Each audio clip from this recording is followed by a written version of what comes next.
Well, welcome to AP European History with Dr. Brovkin. We continue the study of World War II. We have done the Battle of Stalingrad and now the last major battle of World War II on the Eastern Front, which is called the Battle of Kursk. It's a very famous battle, basically because it is the largest tank battle in history. There's never been since then or before a battle of tank armies that is as large as the one in Kursk. The estimates are a little bit exaggerated. Some sources say 10,000 tanks, but in fact it's smaller than that. It's closer to 5,000 tanks on both sides that took part, in addition to artillery pieces and hundreds of airplanes and about 2 million men. So it is a big battle.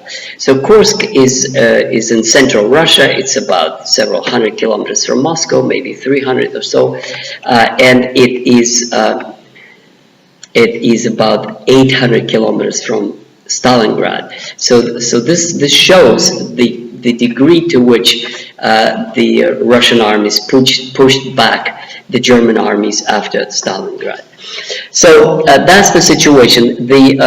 As I said before, the Battle of Stalingrad ended in February 43 with a rout of German armies. As they were surrounded, the other Russian armies are pushing the remainder of German armies back. And it is already in February 43 that Russian armies take Kursk and then Rostov-on-Don and Kharkov. The situation is absolutely catastrophic for the German armies because they're pushed back 800 kilometers from Stalingrad, which is the fastest possible offensive one could think of. The Russians covered the distance that took Germans a year to conquer. So this is the beginning of the background of the Battle of Stalingrad, the Battle of Kursk. So the commander-in-chief of the German armies is General Manstein, who is quite famous in the West. Manstein reorganizes the armies. He does successfully pull out the army of the Caucasus. He reorganizes the remainder of the group army center and does do a successful operation which really put him in high standing with Hitler and the German high command. He does retake Kharkov and positions and reconsolidates the German forces in central Russia. So this was on February 21. He also in the battle is General Hoth, who is the one who was with Guderian in the Battle of Moscow. So March 15, the Germans take Kharkov back. And then they're beginning to plan what to do. And the decision is made very early on, already in March, that there will be launched an Operation Citadel, which is an offensive operation in Kursk with the idea to surround, break through, pincer movement of the German armies, and maybe, if it is lucky, to go at Moscow one last time, attempting to win the war by breakthrough in Kursk and going to Moscow. So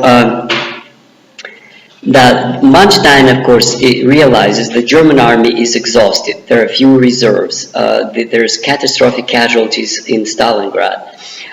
Nevertheless, he does reorganize, and his hopes are for new German tanks. And this is the time when engineer Porsche produces new Tiger and Panther tanks that are heavy, that have huge guns, they have huge armor. They're really good tanks. And as a tank to tank, they probably are better in terms of armor and gun capacity than the T-34 Russian tank. But they're heavier, and that would turn out to be a problem. Nevertheless, these are great tanks, and Hitler and Manstein do have high hopes for these new tanks. Now, on the 27th of April, the General Model, who is a commander of the northern part of the 9th Army, met Hitler and advised him to abandon the plan, the Citadel plan, the Kursk attack plan, because his intelligence told him that the Soviets were building fortifications. And his idea was that we shouldn't go into something that the Soviets are aware of, and it would be a waste of resources. In early May, Manstein does agree with Model that perhaps the idea of the advance should be abandoned. And Hitler calls a meeting in Munich on the 4th of May. And General Guderian, who is the famous panzer commander of the Battle of Moscow, among others, argued to cancel the Operation Citadel as pointless. Their argument at this meeting is that the offensive would run into strong Russian defenses because they're aware of it, and it would be impossible to break through. And we should, in fact, and this is very interesting, this is what Guderian argues, we should go into the defensive, he says. We should think of the defense of Europe. In other words, he's already realized that to win over the Soviet Union is impossible. After the Battle of Stalingrad, it is impossible. The hope of a breakthrough in Kursk is a vain hope. What we should concentrate on, he says, is defense of Europe. In other words, building reliable fortification lines and defending the positions of where we are in order to repulse a coming Soviet offensive. Now, of course, this is a kind of a mentality which means you have to admit that you lost. And Hitler would not do that. He just can't accept the fact that he's lost, and he thinks still in terms of the offensive operation. Speer, the Minister of Armament, spoke on the limitations of production and replacement capabilities. No concrete decision was made. This also is very significant because it shows that there is a kind of a mess in Nazi Germany's leadership. Hitler does not know what to do. I mean, he begins to listen to his generals, but he still is reluctant to come to the necessary conclusions.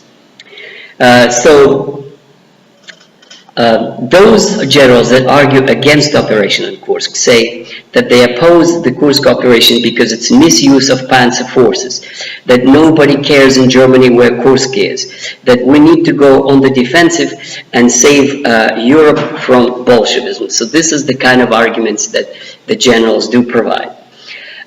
Hitler does have reservations, but still he hopes for victory. He cannot just abandon the idea of conquest, and this becomes idée fixe with Hitler until the end of the war. He just begins totally preoccupied with new weapons, and now he has highest hopes on the new Panther and Tiger tanks that wouldn't do miracles, and very shortly thereafter he would have incredible hopes on the V rocket that would bomb London, and each time he would hope for a new weapon that is going to turn the tide of the war.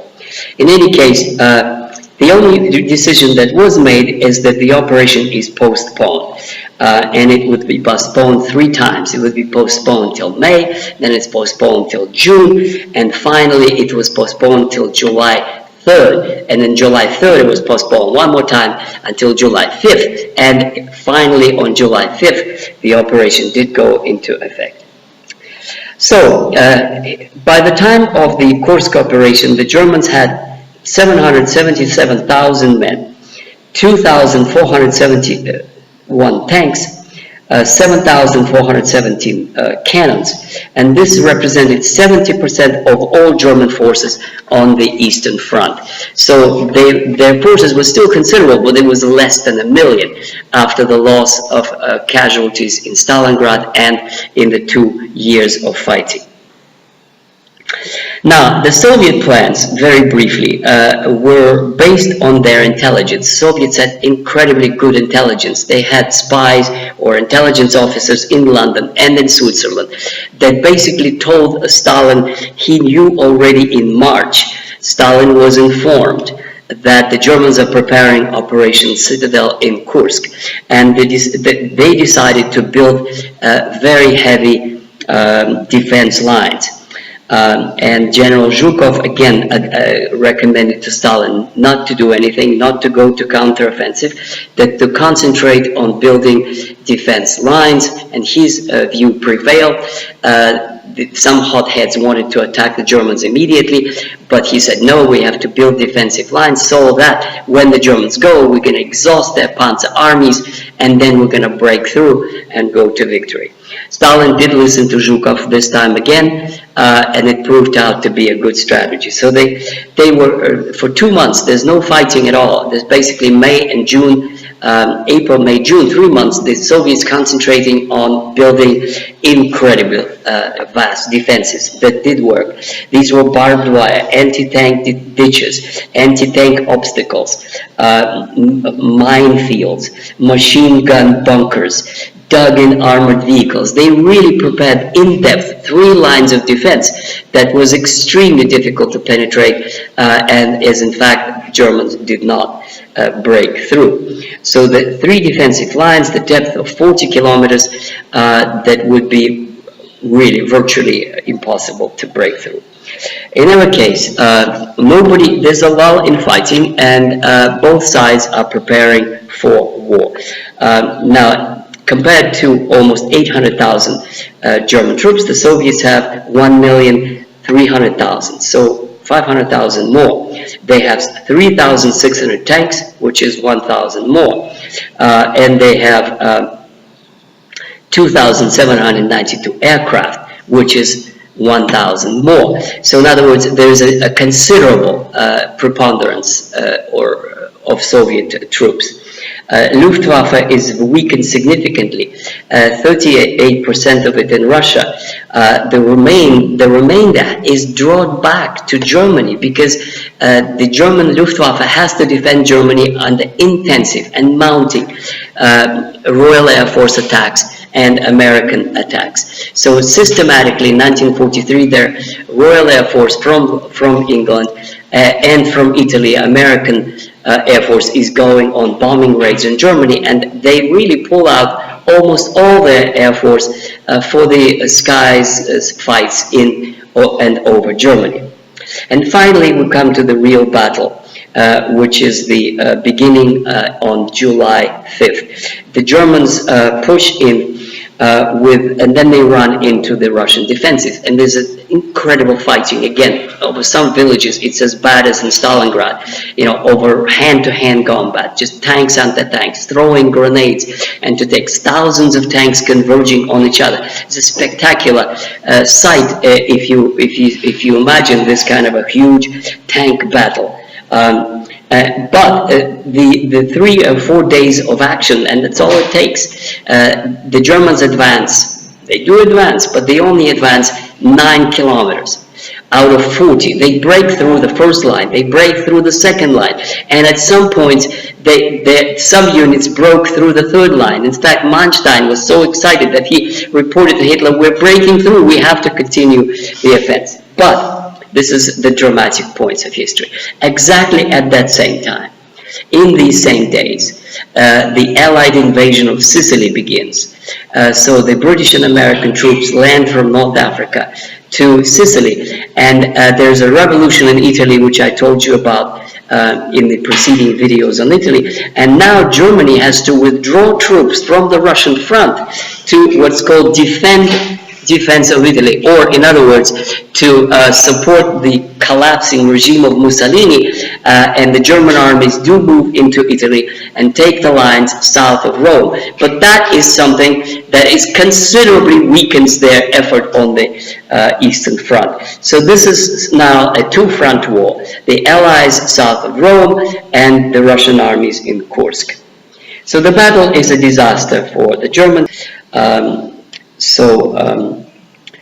Rokossovsky is the commander of the counteroffensive on the 6th of July, and basically in a matter of 2 weeks it is over. On the 17th of July, the offensive is terminated, and the 12th of August, Kharkov is liberated for the last time, and the battle of Kursk is over. From this time on, it is only a matter of time before Russian armies would reach the Russian border, the Soviet border, and then on to essentially the war is over. It's just a matter of time. The Allies are in Europe, the Russian armies are moving westward.